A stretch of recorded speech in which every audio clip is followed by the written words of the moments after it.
ఒక సేవకుడు తన జీవితంలో సేవ అభివృద్ధిలోకి రావాలంటే మొదట తాను ఆ వాక్యాన్ని జీవించాలి, ఆ వాక్య ప్రకారం బ్రతకాలి. ఒక సేవకుడు ఆ వాక్య ప్రకారం బోధించి ఆ వాక్య ప్రకారం జీవించకపోతే అతని సేవ ఏమాత్రమో నిలకడగా ఉండదండి. నీ సేవ, నీ పరిచర్య నిలకడగా ఉండాలంటే సేవకా ఖచ్చితంగా నువ్వు బోధించింది అవలంబించాలి. ఖచ్చితంగా నువ్వు బోధించింది అవలంబించాలి. పౌలు, శీల వారు దేవుని సువార్త ప్రకటిస్తున్నారు.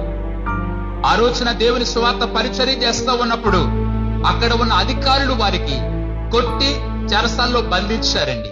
కానీ దేవుని సువార్త విషయంలో వారు ఏదైతే బోధించారో, వారు ఏదైతే ప్రకటించారో, ఆ రాత్రి కాల సమయంలో పాటలు పాడడం ప్రారంభించారు, స్తుతించడం ప్రారంభించారు, ప్రార్థన చేయడం ప్రారంభించారు. మరి ప్రార్థించారు, దేవుడి కార్యం చేశారు.